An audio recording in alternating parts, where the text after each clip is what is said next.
Just want to let everybody know that the VII Insider project that we're involved with is brought to you by the VII Foundation in partnership with PhotoWings and the VII Photo Agency. So we're grateful for their support in allowing us to be here. And I will let you all know that my introduction to VII started when I met Gary Knight, and I've been fortunate to get to know Gary professionally and personally, and really excited for what he and his team at VII have put together and sort of radically evolved VII over the past year into this amazing educational platform. So just my name is Eric Luton. I'm the founder of Digital Silver Imaging. We've been in business for 13 years. We are a custom fine art lab based here in Boston, just outside of Boston, Massachusetts. We have worked with a number of photographers, including a number of the photographers at VII, to produce prints, exhibitions, and projects for them. And we're excited to have collaborated with numerous people really to help produce really good quality fine art prints. So whether it's a single image that you're looking to do, or whether you have a project, we hope you'll reach out to Digital Silver Imaging for printing and framing and digitization. That's been our latest big initiative that we're doing, and we're going to have a webinar about that coming up. And so obviously one of the most important things that we have with Digital Silver Imaging is calibration. It's a huge part of the process, and we hear people asking about it all the time. So I thought it would be great to bring together my dear friend Brenda Hipsher, who I've known for many, many years in the photo industry. I'm not going to tell you how long because that'll date both of us, but we're not going to say we're old, but we are incredibly experienced people who have been involved in the photo industry for a long time because we are passionate about photography.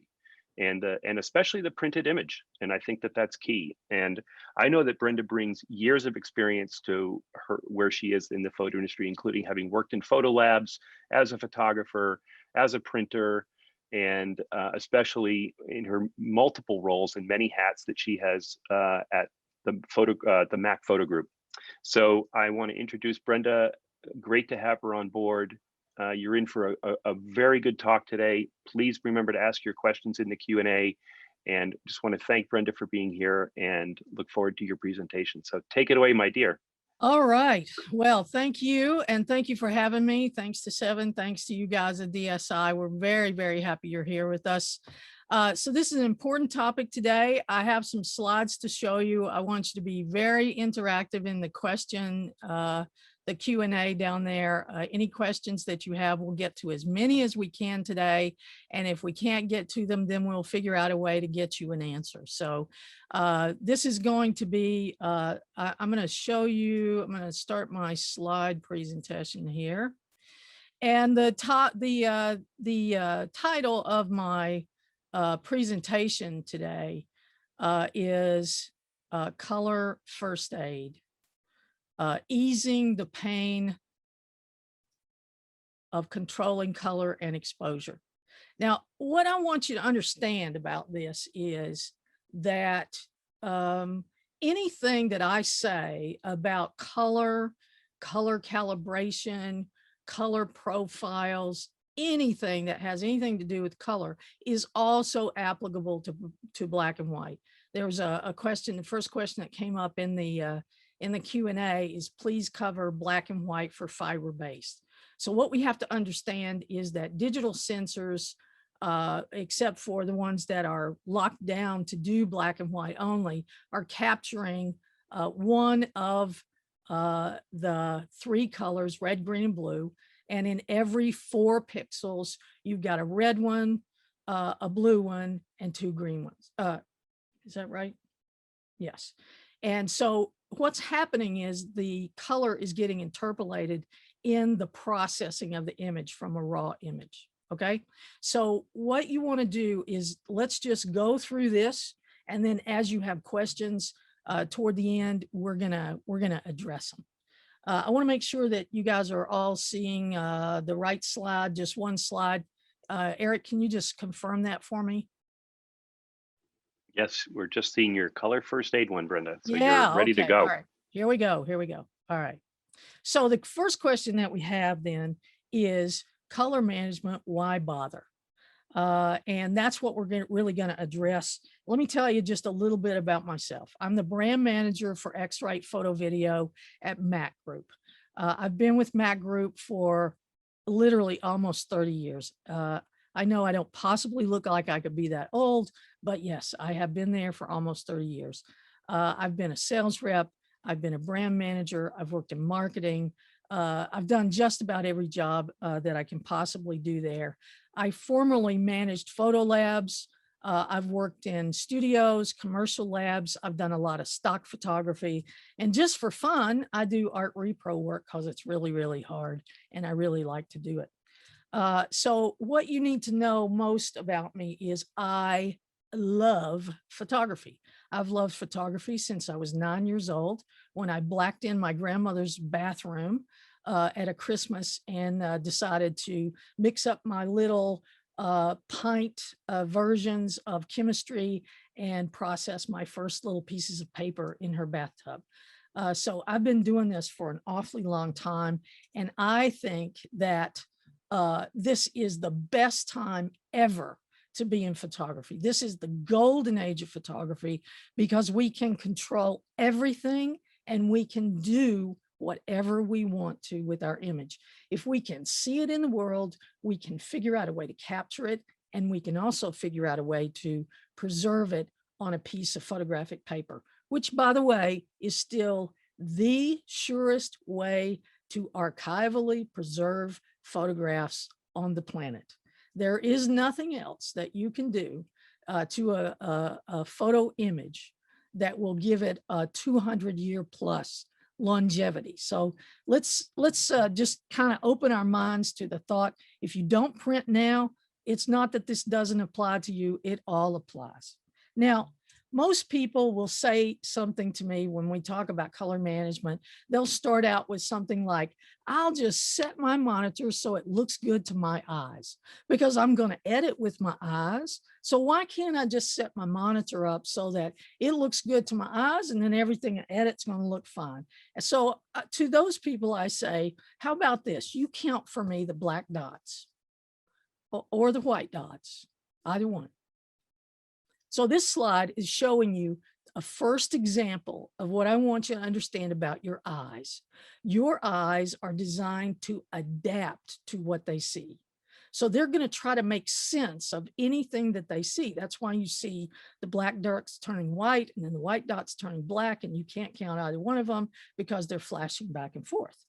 Now, look at these two squares. Do you think they look like they're the same color gray? I don't.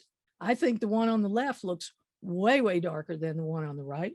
And when I join them together, it looks like it's grading from dark to light. But if I remove that background, guess what?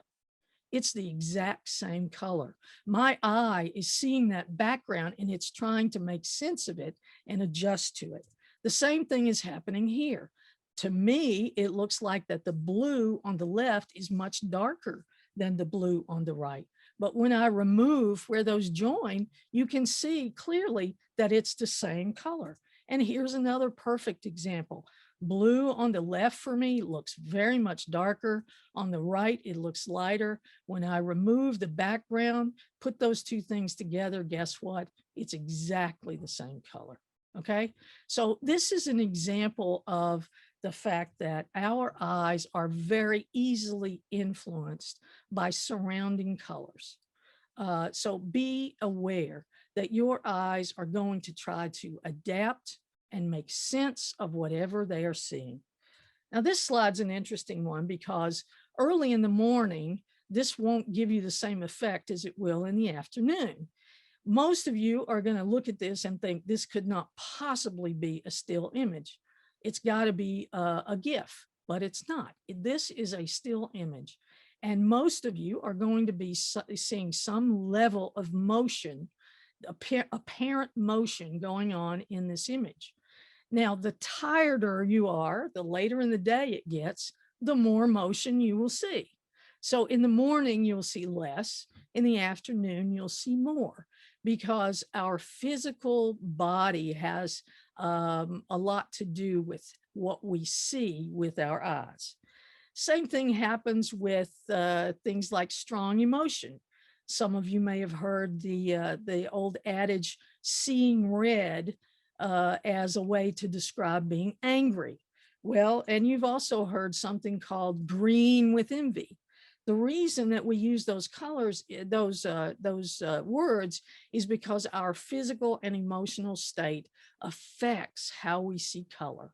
So our ability to judge color changes throughout the day. When I used to run a color lab way back in the olden days, 100 years ago, we would do all of our very sensitive color judging in the morning, because I could be relatively sure that my technicians were well fed, well rested, and I hadn't managed to make them angry yet in the morning. So their emotions were stable, their physicality was stable, and so their ability to see color was at its optimum. So be aware that your ability to judge color is going to change depending on whether you're hungry, you're angry, you're tired, and so forth.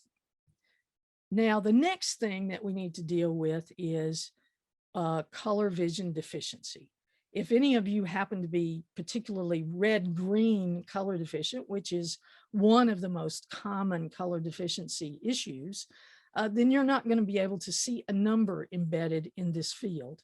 Not to worry, the guy who taught me to see color was himself color vision deficient, but he had learned to read the tones of gray that he could see and understand what color they were. So I'll just set my monitor so it looks good to my eyes. You see what a list we're developing here. Our eyes are easily influenced by colors. Our ability to judge color changes throughout the day. Our physical state affects how we see color. Maybe we have some color vision deficiency. And then, of course, there's age. And as we age, the lens in our eyes becomes darker. It becomes more amber.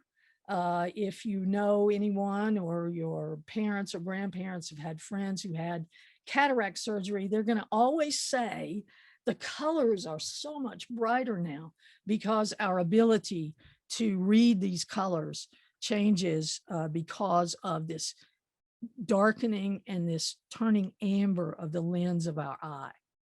Okay. Now, the next thing people say to me after they say, I'll just set it so it looks good to my eye, is they say, if I buy a good monitor, the color will be right and I never have to worry about it again. And I wish that was true. Now, it is absolutely 100% true that if you spend some decent money on a monitor that is designed to edit photography on, edit photographic images on, it is probably going to come out of the factory calibrated, pre-calibrated to a standard. That does not mean that it's going to remain that way. So you're going to have to keep that monitor tuned up and ready to go. But most of us do not use those monitors. Most of us use monitors that are ostensibly designed to view internet content, or they're designed to look at movies, or they're gaming monitors. They're very good monitors. They're 4K monitors. They've got, high refresh rates. They're beautiful, but they are not designed to edit photographs on. And so they come out of the box very bright, high contrast, and a little bit cool or blue. Now, why is that? It's because movies and internet content looks crisper, sexier, more inviting when it's very bright, high contrast, and just a little bit cool, but it's terrible to edit photographs on. All right. So what happens if you edit your photo images on a monitor that is too bright, too high contrast, and too cool? Well, first of all, you're going to darken them. And then you're going to flatten them out because you're seeing an image that's more high contrast than it really is in the file. And then you're going to warm it up. So when you print that image, you're going to get prints back that are too dark, too flat, and too warm. And I'm sure if you guys, this group of people is like most groups of people that I run into on webinars like this, most of you have had this experience. You also have a situation where multiple monitors need to be matched. Right now, I've got a 32-inch monitor on my desktop, but I also have my laptop set up so that I can have two monitors running at the same time. I like for them to match. Can they match totally perfectly? No, because they're different technologies of monitors, but certainly I can get them to be pretty darn close so they don't drive me nuts when I'm trying to look at them.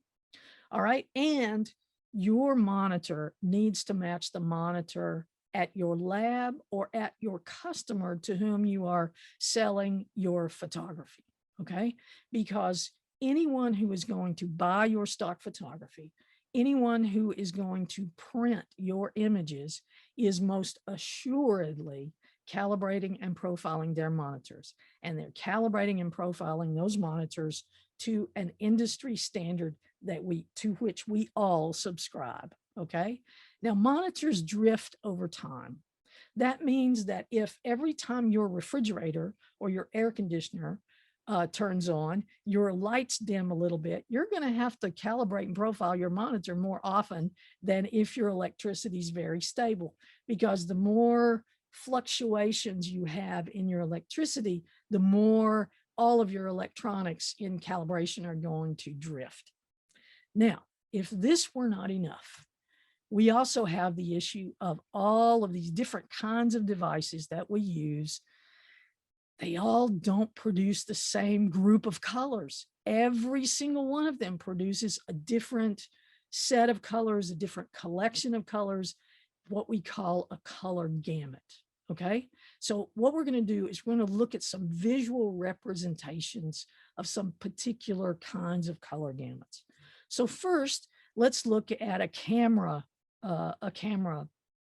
gamut. This is Adobe RGB. Usually your camera, if you're shooting JPEG, you can set it for Adobe RGB or sRGB, which is a little bit smaller. So you see the difference there, bigger and a little bit smaller. Okay.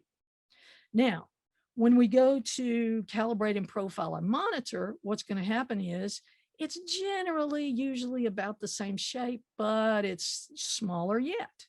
So colors that we can capture with our camera, we can't always see on our monitor. That's not particularly true if you end up with one of these higher end photo editing monitors. Some of them will actually show you all of Adobe RGB. But if you're shooting RAW, you're actually capturing more than Adobe RGB. So the point is your camera can capture more than your monitor can show you. All right. And monitors, you know, the shape and the size of them are going to vary. I think one of these is my larger monitor. One of these is my laptop. All right. Now, when we get to a print, now it doesn't matter what the printer is. It doesn't matter what the paper is. In general, your print gamut is going to be smaller yet. Okay. So even if you're calibrating and profiling a laptop and you're going to a print, then that print gamut is going to be even smaller, and it's going to be quite a lot different in shape. So depending on the printer and the paper combination, maybe it looks like this, maybe it looks like this. All right. So the end of the story is when I go from my camera to my monitor, I go from capturing this clear wireframe or more down to this. And then when I go from my monitor to a print, I'm going to be able to see colors here that I can't print. So what do I do with those colors? How do we get them to print? Well, they have to move into the gamut, into the space that the printer and the ink can produce. And how they move in relation to the colors that are inside this gamut are what color management is all about, so that the print ends up looking like we want it to look. Now, this only gets exacerbated more when we look at what we can capture versus what we can print. All right. So what I'm trying to illustrate to you here is that if every one of our devices was able to capture the same gamut, the same group of colors all we'd need to do is calibrate them and we'd be done. The reason we have to profile is I have to figure out where this color goes inside this gamut to make a good print so that it looks right to my eyes. Because remember, our eyes are adaptable. So it's all about the mathematics of how this color moves into this space in relation to the others. Now, so what do we do about that? All right, how does it work? We end up with a monitor calibration solution that includes a piece of hardware and a piece of software. The software knows exactly what color or luminance value that it's sending to the monitor. And then the device measures it and sends that information back to the software. And the software produces it as accurately, creates what's called a lookup table, a LUT, you'll hear it called, which is also called an ICC profile. Now, ICC stands for the International Color Consortium. This is a group of major photographic and graphic companies that got together many years ago now and agreed on a standard that everyone was going to work to so that we could get these devices to talk to each other. Now, with XRite, we have 3 different colorimeters. Those of you who have a Color Monkey display, all you have to do is download software. And if you have a question about that, we'll give you that link and it will become the new i1 display studio. So this is a really affordable solution for you. It's a great color engine. It's very easy to use software. It's just boom, boom, boom, you're done. If you are a printer, you want to print your images and you want to be able to do some contrast limiting, some additional contrast limiting, or if you plan to purchase a BenQ, a ViewSonic, an AZO monitor, one of the new Dells, the high-end Dells, you want to go with the i1 Display Pro because that device is recognized by those third-party softwares, and it also has some extra features in it. You're able to make larger patch sets, all kinds of other things that will assist you in making a color set that will give you an expanded range profile. And the last one, the newest addition to this group is called the i1 Display Pro Plus. And this is iced tea, not bourbon, as a lot of people think when I'm doing these webinars. The i1 Display Pro Plus gives you everything you get in the Pro, plus something called the BT1886 tone curve, which is used in a lot of video editing now, and it accurately measures up to 2,000 nits or 2,000 candelas per meter square for super bright monitors that are just coming on the market. You'll get a little better blacks, a little better shadow color, and really recommended for HD and HDR monitors. All right. Now, we started with the monitor. We have 3 pieces in our workflow. We have a camera, we have a monitor where we edit, and then we have output. So we started with edit instead of capture. Why did we do that? Because if we don't calibrate and profile our monitor, pretty much everything else we do, if we're going to edit our images, is worthless because we're not seeing what we've actually captured in the file.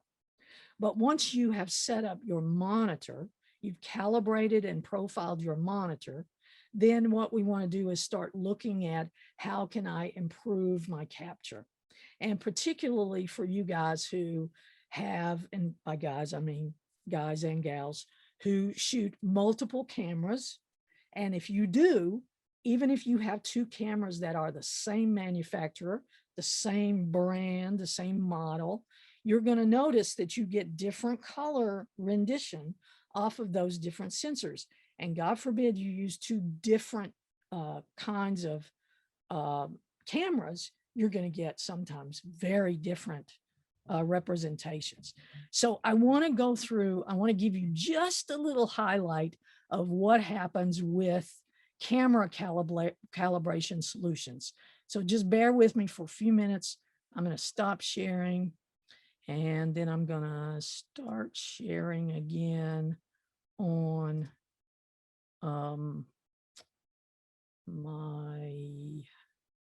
here we go, Lightroom Classic. Okay, now what I've done for you here is I've created 3 images here.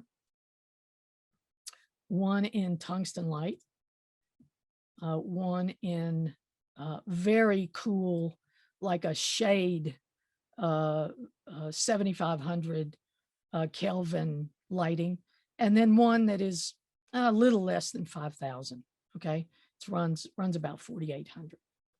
And I shot them all on a daylight balance.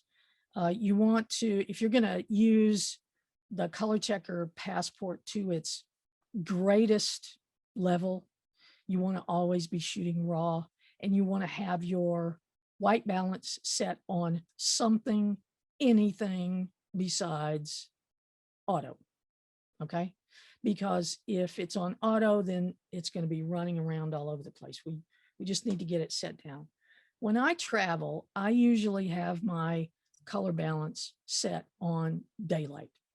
If I walk into a cooler place like open shade, I just continue to shoot, but I will throw a color checker passport in there, meaning this 24 patch target is what I'm really looking at.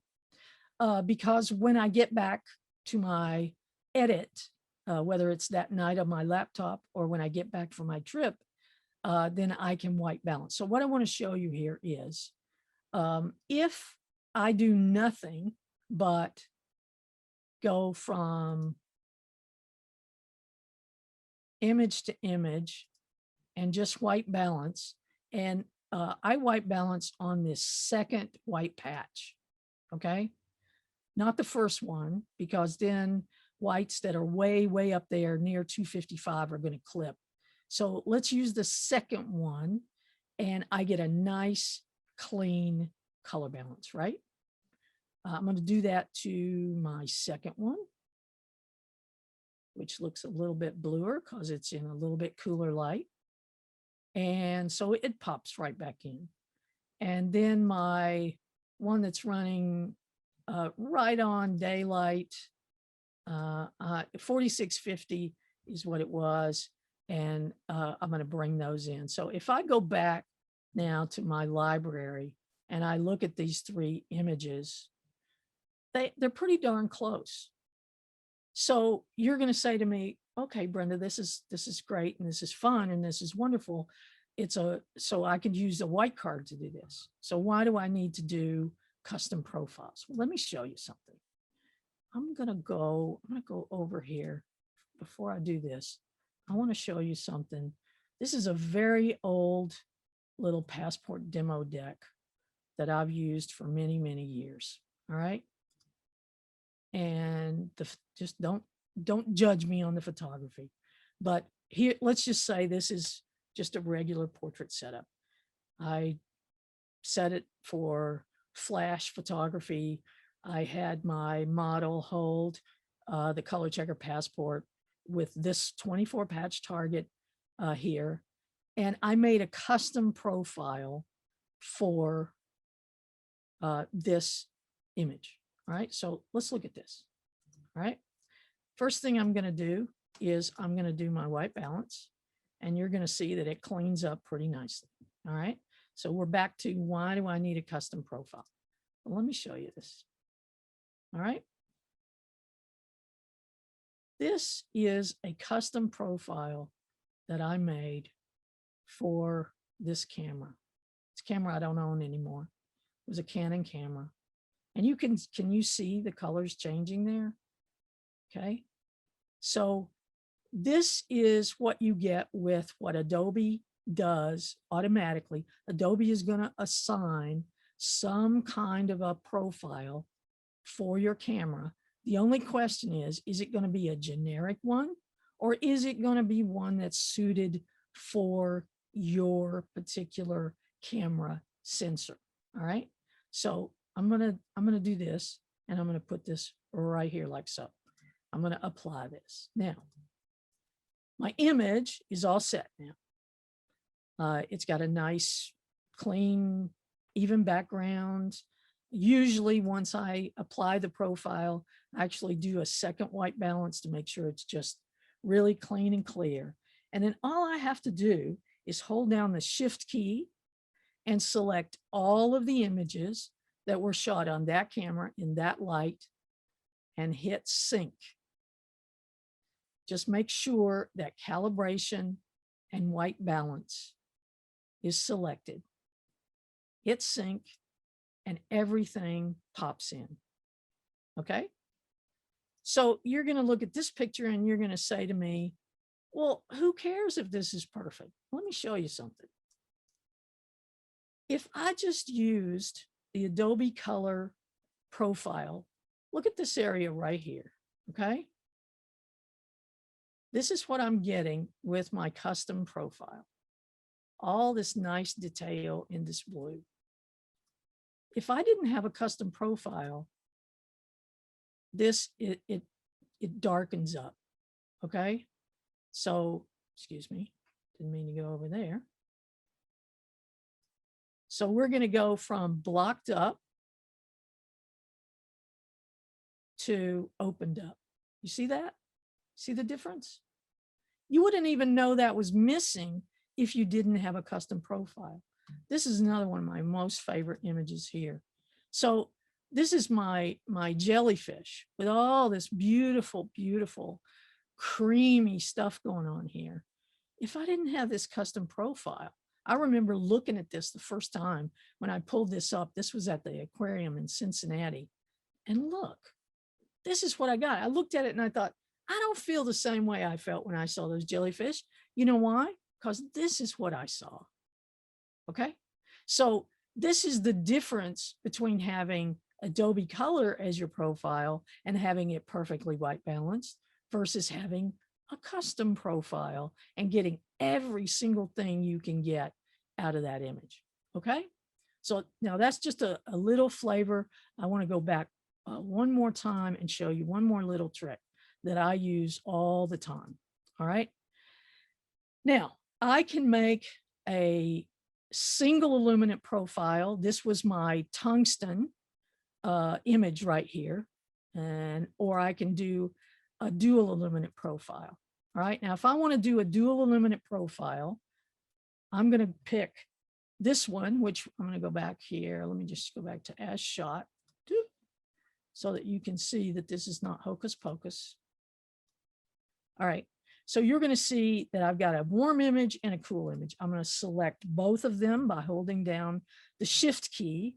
And then just as I would to do a single illuminant, to make a single illuminant profile, I'm going to go to File, Export with Preset, Color, Checker, Camera, Calibration. And what's going to happen is when I click this in the background, this is going to create a profile. Now, I'm not going to do it right now because it takes a few minutes to do it. It's going to change. It's going to process this image to a GNG. It's going to process this image to a DNG. It's going to find these corners for both of these targets. It's going to calculate both of those images in those different lighting conditions. And it's going to create one master profile that will cover from tungsten all the way to that nice cool light with one profile. Is it as exact as the one for a single illuminant? Not quite, but it's pretty darn close. So let me give you an idea of what this looks like. All right. I made, and be sure that when you create your profile, you have to shut down Lightroom and restart it to see the profile. I've done this to myself dozens of times. I will create a profile and then I'll immediately go here and browse and I say, why can't I find my profile? And the reason is because I didn't shut down Lightroom yet. So this is something that has to do with Lightroom. All right. So earlier this morning, I made a profile for this camera for tungsten right here. Click. All right. And now I'm going to do my white balance and there we go. All right. So I have my profile attached. I have my white balance done. I am dead on. All right. Let me show you what it would look like if I was just using Adobe Color. Do you see the change? All the blues, the purples, a lot of difference. Okay. Again, if you don't use a custom profile, you're not even going to notice this is gone. Now, if I used my tungsten profile, now let's look at the difference between my tungsten profile and my master profile. Okay. So tungsten single illuminate, my master profile. Okay. Tungsten master. I'm not seeing any difference at all. All right. So that's why I recommend to folks that they make a master profile, put your color checker passport, your 24 patch color checker in your scene every time your lighting changes, and boom, you've got a way to do your white balance. You've got a way to create a single illuminate profile if you want to. Otherwise, you've got a master profile for your camera. Now, you're going to make your master profile for each one of your cameras.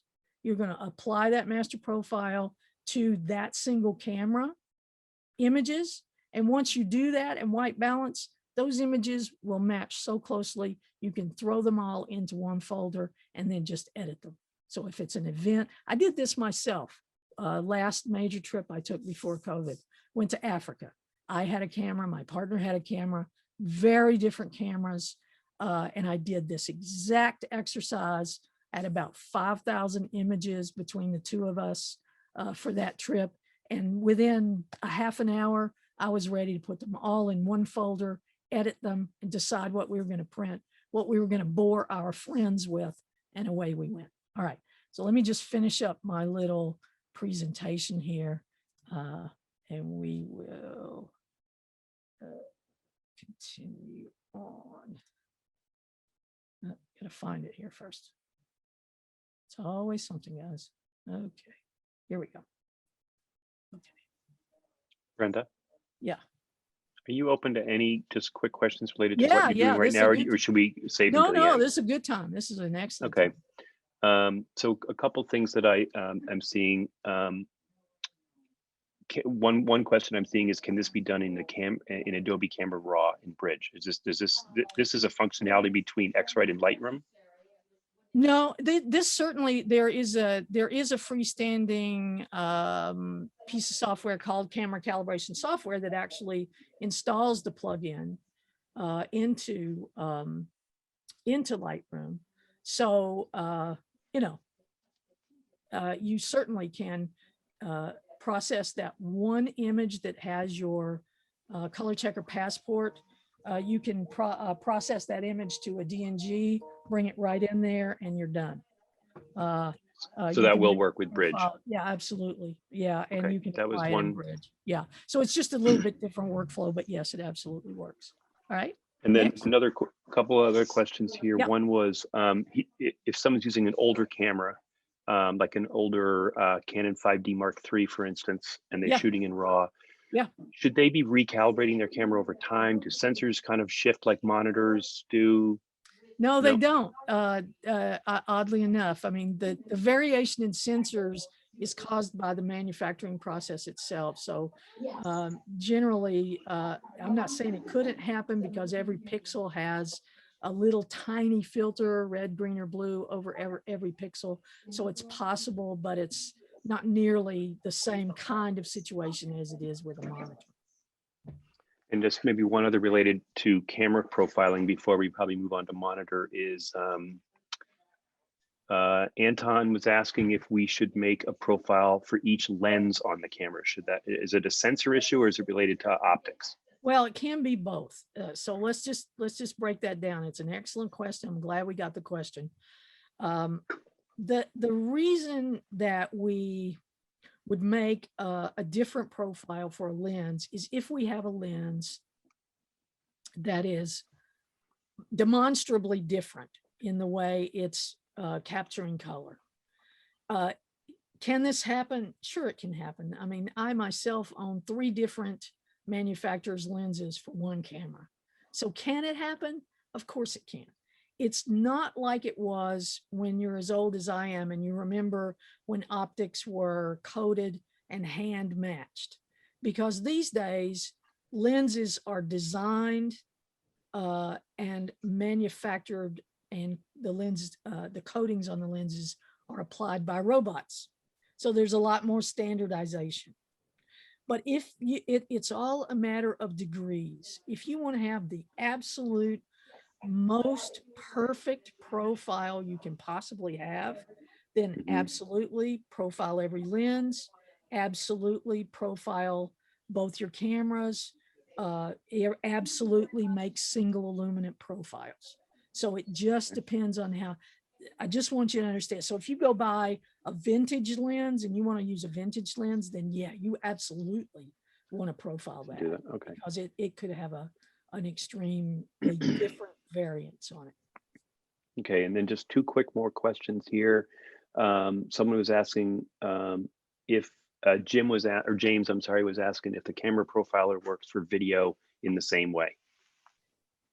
Not in exactly the same way, but there is a video target that is specifically designed to work with video editing software. And if you go to XRite Photo on YouTube, you're going to find some specific videos on how to use this target with the vector scopes, with the RGB parade in the various editing softwares. Now, DaVinci has Resolve has a decided advantage insofar as they will use this target or the 24 patch photo color checker classic target.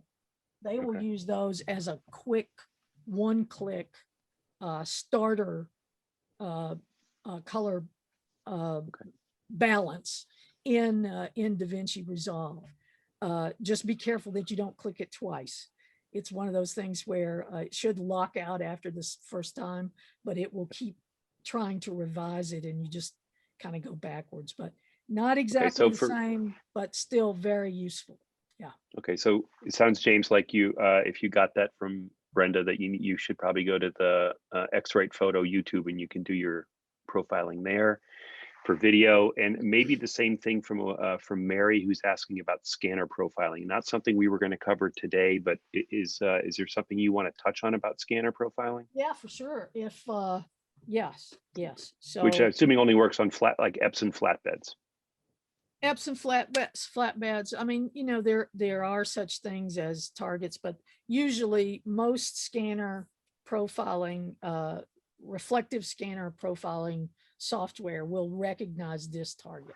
This target right here is called the Color Checker Classic. It was started in production in 1976. In its current formulation, it was actually in the world before that. We truly believe it's the most photographed anything on the planet because we were using it for film, we're using it for digital. It has not changed, and most scanner software is going to recognize that to create a flatbed target. Brenda, I'm sorry, go ahead. Oh, I had a question actually for Brenda. Sure. Or maybe a comment. There was a question about, could you go over the camera calibration again? And I just wanted to mention that on the Digital Silver Imaging YouTube channel, we have a video on how to do that. And I assume you probably also have one too on XRite. We have over 200 videos on the XRitePhoto.com YouTube site, and probably half of them are camera profiling or editing. Just want to remind people that it is XRitePhoto.com, not just XRite.com. That's right. And then the last question, because I know we want to get onto monitors next, is Tony. Hello, Tony, is asking about how often should you replace a color checker? Because obviously those, you know, you want to make sure you keep those patches clean, but is there a recommendation like that? Yeah, I'll give you. So XRite has said for many years that you should replace these every 2 years.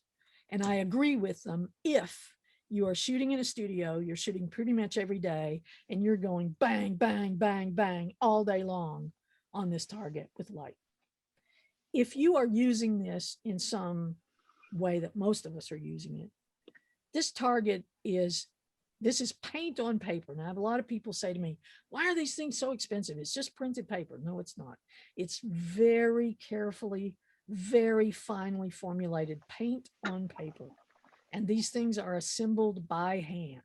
Okay. So it has two enemies. One is the oils on your fingers. So if you do this to your target, you have just diminished its quality by doing that. Don't do that, Brenda. Don't do that. If you leave this open on the dash of your car, you will kill it in an afternoon. Okay. So light and the oils from your fingers, any kind of grime, dirt, dust, or oils from your fingers are this thing's enemy. If you keep this nice and you keep it, you don't get it hot, you don't leave it in the sun, and it doesn't get wet or dirty. In normal use, I would be very comfortable saying 2 to 5 years. Okay. If your target is more than 5 years old, just get a new one. Come on. Why are you trying to match to something that, so this is going to last you a long time. I mean, this thing, yeah, okay, fine. It's an investment, but for the time it saves me, oh my goodness. Once you try this out on a shoot where you've used 2 cameras, you'll never go back. It'll save you. Brenda, what about the hardware portion, like the i1, what about the i1, the actual piece of hardware? Do those age? This device, this particular configuration of this device has been in the market now for 9 years. I have never seen one come in that was so heavily used that the filters inside it faded. Okay. So I'm not saying it couldn't happen. Clearly it could if you just left it on there. Again, light is always the enemy, but these things, you're using them maybe once a month for a very small amount of time. They as long as you take, the enemy of these things is the floor. When you drop it, you're going to break it. Yeah. Okay. They don't bounce well. But if you take care of it, you can get years of service out of these things. It's probably more of a software issue than anything else, huh? Yeah. And I mean, this, I was in on the design, the alpha designs of this particular device. And this device was designed from day one to be able to be updated by software and be used for years. And it's proven out. It's software updates on software updates. We just put out the M1 software updates for i1 Profiler. The M1 updates for i1 Studio are coming any day. Yeah, so no matter what OS, no matter 64-bit, no matter M1 processors, we can still continue to update the software and use these same devices. And Brenda, Eric asked about the color monkey. Yeah. What's he sacrificing? But didn't you say in the beginning that it can be now updated? Yeah, Color Monkey display or the Color Monkey photo, which looked like this, but was black. If you go to xritephoto.com/get studio, get i1 Studio, you're going to come to a page that at the bottom left of it has a download for i1 Studio. Download it, install it, restart your computer, plug in your Color Monkey, and it becomes an i1 Studio device. Cool. For free. Yeah. Okay, more questions? I think we can probably move on now and we can answer some more in a little bit. I don't have much more. I mean, I'm just going to say, Okay. blah, No, we have blah, we have lots more questions. Oh yeah, well, let's just do questions. Are you going to go over monitor profiling? I'm not going to do a demo of it because Okay. I've got videos on top of videos. If you go, I'll tell you what, if you guys want to see a demo of a monitor profile, again, just go to our YouTube channel. You're going to find Okay. I1 Profiler. You're going to find I1 Studio walkthroughs. There's not much to Yep. see on a webinar. Yeah. Okay. Okay. Brad, someone has their hand raised and maybe we have some more questions. Yep, we do. Someone asked about DNG and raw conversion from a specific camera manufacturer. And I guess they're asking, is Adobe DNG, is it the best guess for raw conversion from a specific camera manufacturer? Well, And how does this affect color management? I guess that would be, the question would be raw conversion and color management. so again, let's go back to raw conversion. A raw image is an image that has data collected on each pixel, and each pixel has either a red, green, or blue filter. Okay, so what happens when you process an image, even to a DNG or a TIFF, even though the image is not compressed, so what happens is the software will say to the red pixel, all right, so the blue pixel next to you and the two greens next to you has this. So I'm going to say that if I was collecting green, it would be this. And if I was collecting blue, it would be this. It processes the image so that each pixel has all three colors, red, green, and blue. So when we talk about editing, raw editing, it's called non-destructive editing, because when you're editing a raw image, the only thing you are doing is giving instructions to a program that is going to process that image. Now, if you process your images to a DNG or to a TIFF, they will store to be read more readily in the future, perhaps. But even if you edit a DNG, there is an element of change in the editing that is not there with raw. Is it worth worrying about? Probably not. I know a ton of professional photographers that have a Nikon camera and a Canon camera and an Olympus camera and a Fuji camera, and what they do is they apply their custom profiles. They apply whatever white balances they want to. They convert everything to DNGs. They discard their raw images, and that way all they have is DNG files. So that's a workflow. That's a digital asset management question. People like Peter Krogh and many other people that do digital asset management would be much more qualified to give you advice on that than me. I don't do that. I keep all mine in raw. I process them out, whatever use I want for them. If I want JPEGs, I can process them as JPEGs. If I want to print them on a big printer, I can make a huge file. So again, it's a digital asset management. What I can tell you is if you edit in raw, if you shoot in raw, edit in raw, you're going to capture the largest amount of data, and you're going to have the most latitude in the way you process that file. So how important, I have another question from Alan here that asks, how important is camera and monitor calibration when using a monochrome sensor? Good question. Good question. I have a response for part of that. Go for it. So I think monitor calibration is extremely important, especially since we make our DSI digital silver prints, which are real gelatin silver print. Yeah. That if your monitor is too bright or too contrasty, or like you were saying earlier, Brenda, a lot of monitors come set up so that they would make movies look good, so that's really going to affect your print output. And I imagine that you're going to get better tonal values from your rendering through whatever software application you're using too, if you calibrate that monochrome sensor. And it's just, it works in the same way as a color sensor. So, well, I would say, yeah, I think I would say for monochrome sensor, there's not really a way to use camera profiling.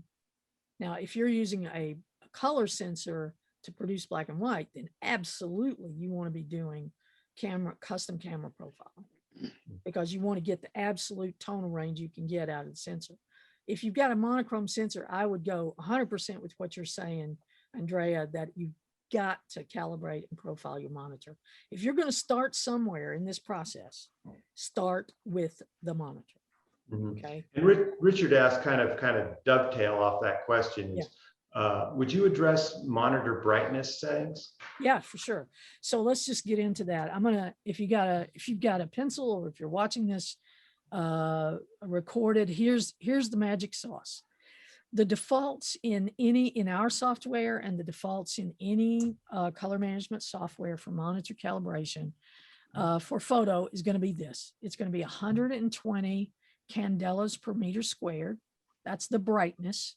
That will also, sometimes people call that nits in the video world. But for photo editing, you're going to start at 120 candelas per meter squared. You are always going to be on D65, 6500 Kelvin. And a lot of people are going to say to me, but I don't judge my images under 6500 degree light. The standard in the photo industry is 6500. The monitors, I guarantee you, at DSI are not profiled to a D50. They're profiled to a D65. So what we're trying to do is get to an industry standard. So 120, D65, 6500 Kelvin, and 2.2 gamma.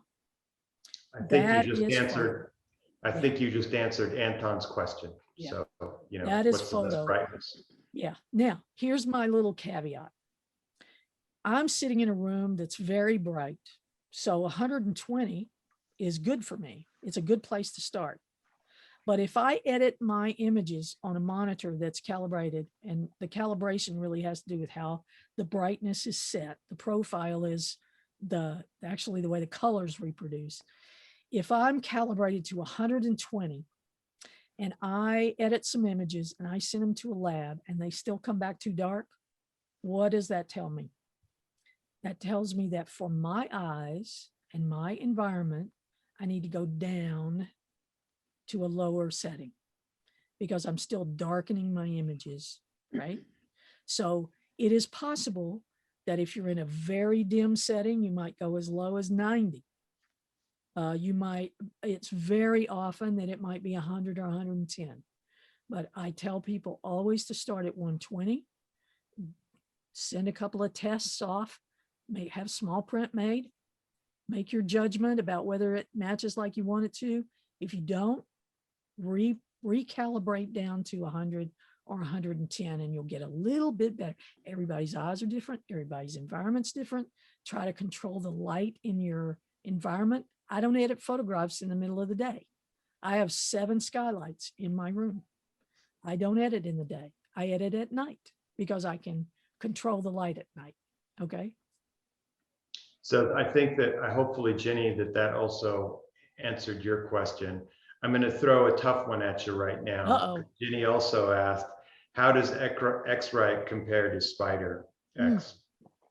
So I'm going to tell you the truth. We think ours is better. We think we've designed it better. We think it's more durable. We think we do our updates better. We think our color engine is better. But if you're using a Spider, which is a data color product versus an I1 product from XRite, keep doing it. If you're going to use a data color product or nothing, please use a data color product. Please profile your monitors. Okay. I will never badmouth a competitor, because the truth is we're the only 2 left standing in this space. If either one of us were terrible at it, nobody would buy our product. Now, I will say that in the States, a lot more XRite is probably sold than data color. Does that mean we're better? Really? We think we are. Data color would say they think they are. Again, if you're going to do nothing or something, do something. If it's data color, I'll live with it. I will never put you down for it. But I will be after you all the time if you are not calibrating and profiling your monitor, because you're not seeing what is in your file, period. Mhm. So we've got Thank you, Brent. quite a few. Yeah, thank you. We feel the same way. Yeah. We've got quite a few questions, including from Anton, about calibrating things like iPads and phones and mobile devices. Yeah, so mobile devices. Can I answer that, Brenda? Yeah, sure. Can I just say something about it? I mean, because I think we can go down a rabbit hole on that. I think your phones and iPads are okay for viewing, but my hope is all your critical editing is being done somewhere else, because when you talk about burning bright and looking sexy, those backlit devices are wonderful for looking at Instagram and photos, but they're not really a professional tool. If you're shooting on your iPhone, I know a lot of work is being done on iPhones, and I know that there's mobile software to do editing, and there's some that I really like for what I'm doing. But my feeling is what we're talking about is stuff that's being edited in a professional environment. So that's not to put anybody down. That's not to say you shouldn't be shooting with your iPhone. I hate to tell you, my only digital camera is this, because I know Brenda's XRite color checker passport will not work on my Mamiya 7 with black and white film. So that's all I shoot with. But this is, I think it's going to be tough to do. And I looked up the question because someone asked about iPad. That's my view on it and my take on it. And now I'll let Brenda answer professionally. So two things. I agree with you.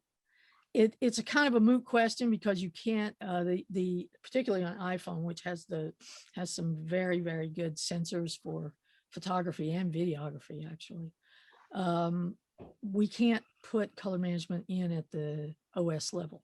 They won't open it up. So it's kind of a moot point. However, on our YouTube channel, Jared Platt actually has a series, a video on how to shoot DNG on your phone, use a color checker passport, and make a custom profile for a custom camera profile for your iPhone. I stand corrected. So I shoot with my iPhone a lot, mostly video, to be fair. If I'm going to shoot photo, I generally use my Nikon D850, but I do take snapshots on my phone, but nothing that I'm going to enlarge to anything that's huge and hang in my home. Like I hung some of my safari pictures in my kitchen. I'm not going to do that kind of work on an iPhone. If you do, God bless you. Go look up Jared's video, and you can control your color that way. Edit on, you're still going to edit on a monitor that is calibrated and profiled.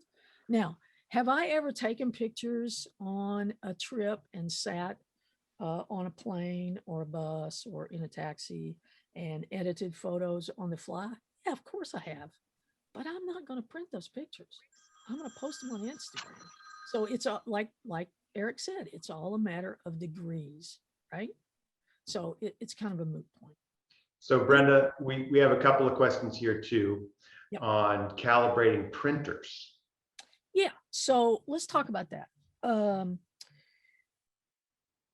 Again, all a matter of degrees. First thing you're going to do is calibrate and profile your monitor. If you're worried about calibrating your printer before you calibrate and profile your monitor, you got the cart before the horse. All right. Secondly, if you're printing at home, you need to learn how to download profiles from your paper manufacturer for the printer that you're using and use them properly. If you've done both of those things and you still want to tie down your operation a little tighter, let's say that you're printing your up to 24-inch at home, and then everything larger you're sending to somebody like Eric and Andrea at DSI, which a lot of people do, to be fair. Then you may want to do custom profiles for your printer paper and ink combinations. But please keep in mind that printer profiles are specific to the paper, the printer, and the ink that you're using. If any one of those three things changes, that profile is not the right profile. So best, again, Color Management 101, calibrate and profile your monitor. If you want to do your printing, get yourself a printer that you can control. And that means something like a Canon Pro 1000 or some of the Epson printers that you can actually shut off color management in the printer drivers and be able to choose the right profile in Photoshop when you're printing. I am not a fan of printing out of Lightroom. I am a hardcore print out of Photoshop and make sure you can control it kind of girl. So this is one of those things where a lot of people are going to have a lot of ideas. If you're going to use the camera manufacturer's paper and ink and you want to let the printer do the color management, what you have to understand is you are not controlling your image. That algorithm inside that printer is making part of the decisions. I don't like machines to make decisions for me, so I want to control it all. And my friend Tony she asks, and I assume that this is apropos to printing, but what is the best space to edit in and as in Lightroom? So you said that, you already made a comment about that, but also she says, and I don't know if I'm interpreting this correctly, background in Photoshop, gray, black, or white. Yeah, that's a good question. I use gray, but I also use a flat gray for my desktops. You got to be careful. If you've got a strong color in your field of view, a lot of people like to have these really pretty pictures on their desktops and stuff. If you sit there and look at a nice picture of the ocean with blues and greens and stuff, your color is going to shift. You're going to have to rest your eyes to be able to do editing. So I'm a big fan of grays, really flat, neutral grays, be easy on your eyes. The fovea will pick up those colors and start shifting all over the place. So, well, we've gone over time, kids. Yep. No, that's all right. I just want to, because it looks like we got about 5 minutes left. And I want to address a question that people have here about ICC profiling. I'm not a scientist, but I'm going to give you I'm not going to try to give you a scientific explanation about profiling, but I'm going to give you real world experience as having been a photographer and having owned a lab for 13 years. So if you're printing at home, and I just sort of follow up on what Brenda says, you have a few choices. One is to kind of just do the default settings in a printer using photo luster paper, and you pick the photo luster setting. Okay, that's at least better than just hitting print with nothing. Your second best option is to go to the manufacturer's website, and they will, and you can then say, I'm using photo luster, or I'm using, fine art Barita, and I'm using this printer, and you can download a profile that the manufacturer has built. That's option number 2 and better. And the third best option is to invest in your own color management, because then what you're doing is you're printing out the patches and you're reading them in, and this is based on your monitor, your printer, your ink, and your paper. And yes, everything does vary slightly. So you have good, better, and best in terms of your own printing. Yep. Why doesn't Digital Silver Imaging publish profiles for you to do sort of a soft proof with? Because I don't believe in it. And if you don't like that answer, I'm sorry. But it sets up an expectation that everybody is going to be disappointed, you and us. You're better off doing everything that Brenda's telling you. Calibrate, calibrate, calibrate, calibrate, calibrate. And if I haven't said that enough, I'm sorry. It's the most important thing you can do. It's like changing the oil in your car. You got to do it more than once. You got to stay on it and make it happen. And then make an 8x10 print. It doesn't cost a lot, but then you've got your settings and our settings. Your settings and a print from us, and you can hold it right up to your monitor and say, how am I doing? And if it's really off, call us.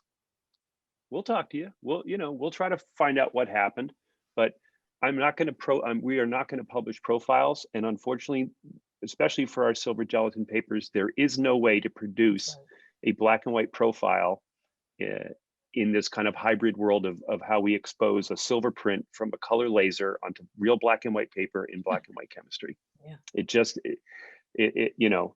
But if you follow Brenda's secret sauce, which isn't that hard, and you get yourself a profiler, and as she said, whether you already own a Spider, just make sure you're using it.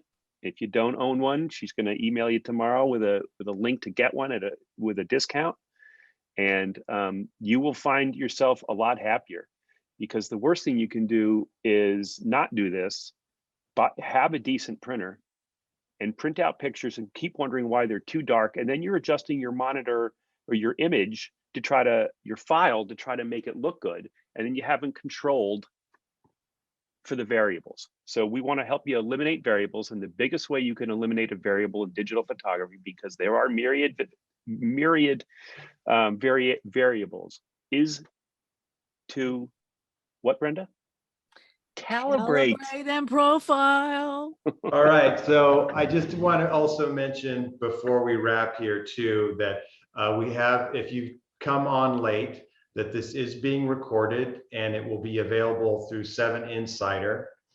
And there's also going to be, everyone's going to get a follow-up email. And Brenda, we've had several questions in the chat that I just skipped over because I thought they were too technical, but it's not that those questions can't be answered. Is there a way to get those questions answered? Yeah, yes, absolutely. So let's, I'm going to give you, I'm going to go out on a limb here, and I'm going to give you my own email address. We could put that in the response email too, Brenda, if people would want to email you directly. How about if we do that, since this is going to be recorded? And yeah, we'll do that. And you can email me. I will either answer you directly, or I'll pass you on to my my support director, who is a whiz, and he's the man. So, but since we'll you've get your all question waited, answered. We'll get your question. And just one more time for Anne and everybody else on here, Brenda, she asked for the 3 numbers again for the secret sauce. So okay, here's the secret sauce. I've written this on napkins. I've written this on matchbooks. I've written this everywhere. Okay, 120 candelas per meter square. Got that? 65 or 6,500 Kelvin, and 2.2 gamma. That was worth the price of free admission right there. It'll change your life. We really want to thank everybody for coming today. I want to thank Gianna at VII Insider. We want to thank their partner PhotoWings for helping sponsor all of these amazing Photo Insider webinars. Be sure to check them out. We have 5 more to go with our friends at VII. We're very excited about the other ones we're doing. Really kind of our series is really start to finish. And so that's why we started with Brenda. Importance of calibration. We're going to be talking about digitization, your film archive. We're going to talk about paper choices. Yeah. With our friend Scott Niedermeyer, we're going to talk about paper choices. We're going to even end up with finishing, framing options, and mounting options, because at Digital Silver Imaging, we are a full service operation. We can help you from soup to nuts, from pixels to prints. And we hope that you'll reach out to us with some of your questions, and certainly for anything that you have that needs to be printed. We really look forward to working with you. And we're grateful for your attention today. And hopefully you've picked up some important nuggets and secret sauce from our dear friend, Brenda. And I want to thank you, Brenda, for pleasure. I want to say that the beginning of this webinar with those dots and those colors totally opened my eyes to something that I hadn't thought about when thinking about color management. And you took us back to a basic part that I think is incredibly important for all of us to realize. So thank you for making that illustration so clear. I thought that was spot on. So thanks again, everybody. Thank you, Brenda, and thanks again to VII. And we look forward to seeing you all again soon. Thanks, Take guys. care. Bye-bye. Bye-bye.